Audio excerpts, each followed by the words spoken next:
Hey guys, sorry about the technical difficulties. I work in digital marketing and it's still a challenge. All right, so welcome to Transformation Tuesday. We are live on Tuesday, July 7th, if you're watching live.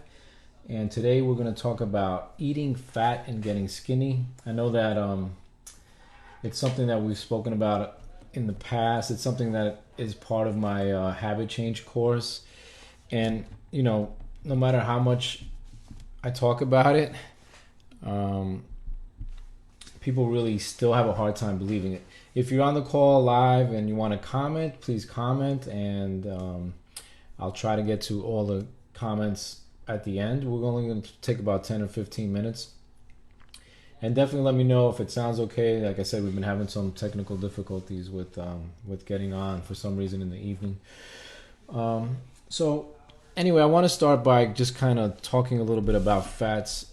The reason why fats has a bad rap is because if you're overweight, people call you fat.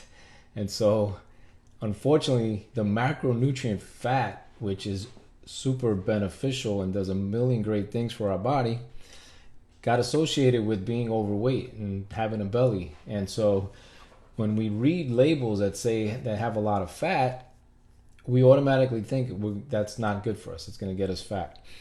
And nothing can be further from the truth. The other thing is we've been taught for a long time to eat a low fat diet. It kind of sounds like it makes sense. If I tell you to eat a low fat diet to lose weight, or you eat a low carb diet and high fats to lose weight, you're probably going to be a little skeptical on the second one. So eating low fat sounds right. Sounds like it makes sense, but it's not really how it works. I have some notes here because there is, of course, a lot of science to it. We don't want to do that here. We want to just break it down so that it makes just a lot of nice and simple sense. But, there's really two main types of fats. There's unsaturated fats, and then there's saturated fats. And the unsaturated fats are the ones that are liquid at room temperature and that are generally good for you. They'll come from vegetables, plant oils, nuts, things like that. Those are the ones that, for the most part, we want to add more to our diets. And we want to, we definitely want to eliminate the saturated fats. Some of the other good sources of unsaturated fats are olives and olive oils, nuts and nut butters, avocados, and things like that. So here's what happens with, a low-fat diet is, unfortunately, we replaced it with a lot of carbs, and we replaced it with no-fat cookies or low-fat cookies or, diet drinks and things like that. So that was actually a very bad combination. I found something today that actually I had not read before, and it really amazed me. I'm going to just read it to you guys. But here's part of the problem. We didn't expect, the health world didn't expect when they told people to eat low fats for it to be replaced with processed foods and carbs.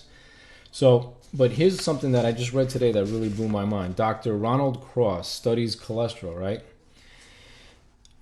So here's what happens. It says here, as far as saturated fat, it's complicated. Not all saturated fat in the bloodstream comes from the saturated fat that we eat. So instead, it's produced when the body breaks down simple carbohydrates and sugars. How about that? So, we're afraid of eating fat and saturated fat because it's going to make us fat, when in fact, the body breaks down simple carbs and sugars, and that's what turns to fat. So the very act of eating the carbs and the body breaking it down is what's going to turn it into fats. So it's like there is no question there. There is no doubt there. There's no myth there. The body, when you eat more carbs and sugars, is creating more fat.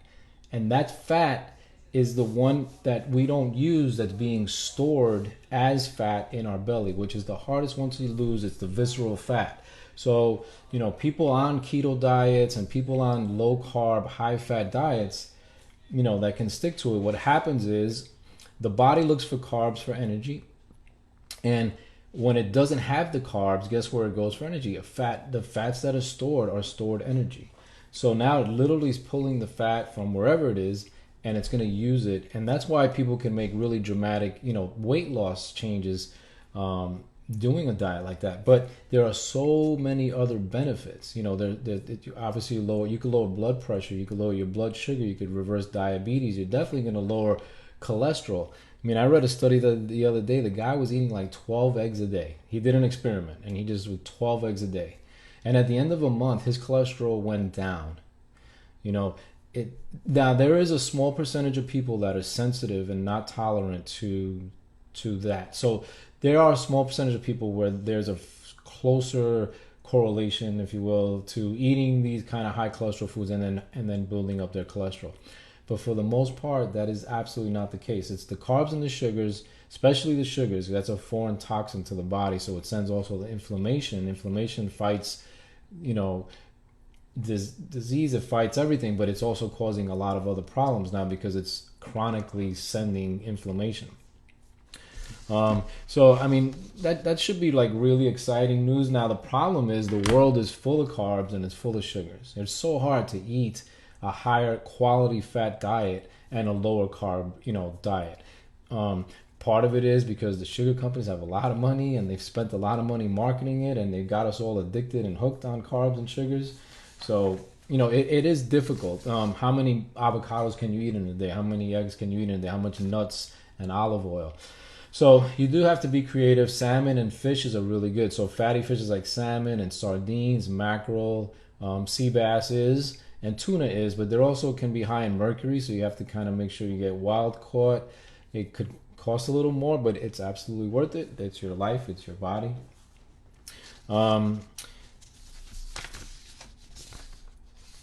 If anyone on the call is having issues with things like blood pressure, triglycerides go down also when you're eating a high fat diet. I love to come across these things because it kind of like it just goes against everything that we've been doing and dieting. And when you eat like this, you really stop counting calories. I just had a Greek salad for dinner. So, I typically have some kind of meat, even though, either a chicken or a fish or meat or whatever it is. But tonight, a Greek salad with absolutely no meat. It lets my body recover, from all the meat that it does process. It just gives it room to kind of reset. And in it is feta cheese, there's olives, olive oil, tomatoes, cucumbers. It was delicious. It was very filling too. See, that's another thing with fats is they're satiating. That means they satisfy you. You actually feel fuller for longer periods of time than a carb diet where the carbs, your body burns through it immediately. You get that sugar rush, then you crash and you burn, and then you're trying to fill yourself back up. And here's like, I'm going to try to find it here, but like one of the common denominators of weight gain is actually insulin. Insulin going into your bloodstream to take the glucose that's in the sugar that's in your blood out and into your muscles for energy. But again, when your muscles don't need the energy, that's why if you're not exercising a lot, especially, that's why you gain the weight, because your body doesn't need the energy. It's not just because you're lazy. It's not because you're just sitting around. It's because your body doesn't need all those carbs. And so it turns it into fat, it stores it. And while your body is pumping insulin, it's telling the body to store fat. So that is an amazing thing. You're not in the fat burning zone as long as your body has insulin, in its bloodstream. Until that insulin drops below a certain level, it doesn't go back into that fat burning zone. So it's a big double, triple whammy, if you will. If you're not on a keto diet, or if you want more information, I'm doing a Mediterranean. I call it a diet. People freak out when they hear the word diet. Diet just means basically what you put in your mouth for the majority of what you put in your mouth. If you eat burgers and pizza all the time, that's your diet. You're not on a diet. That's your diet. So I'm eating a Mediterranean diet, which I love and I miss a little bit because I used to eat more fish and seafood. And so I want to try to get back to that as well. But if you're not familiar with it, or if this is all kind of new to you, and skinny, fat being the new skinny, there's tons of information out there. There's one lady that has a website called Fat is the New Skinny. She lost over 100 pounds, and basically keto. And keto can be a little aggressive. It's like 50 grams of carbs tops a day. They actually try to get you down to 20 or 30. You could live on 50 nice, 20 or 30, you're really challenged. It's tough. It's not easy. But what your body will transform like nothing else. And not just physically, but reverse disease, reverse, not in all cases. So I'm not saying that this is a cure, but diabetes and blood pressure and cholesterol. And you could do it for a short period of time, for about 3 months, and maybe combine some intermittent fasting with it if weight loss is your goal, and then just kind of change, you're changing your lifestyle to this kind of food. So almonds, I usually have, and now dark chocolate is actually really good too, not milk chocolate, but dark chocolate. And so I have one with almonds. It's a win-win. It's delicious, it's sweet. Avocados I love. Eggs, super awesome for you guys. Nut butters. So peanut butter, they're high in fat, and people are like, oh, they're high in fat. They're high in the good fat, so you want to have it. One thing I've been having in the mornings is what's called a bulletproof coffee. It's a little nasty, I'm not gonna lie, but it's coffee with butter and coconut oil. You take a spoonful of each and you put it in there, and they call it a fat bomb.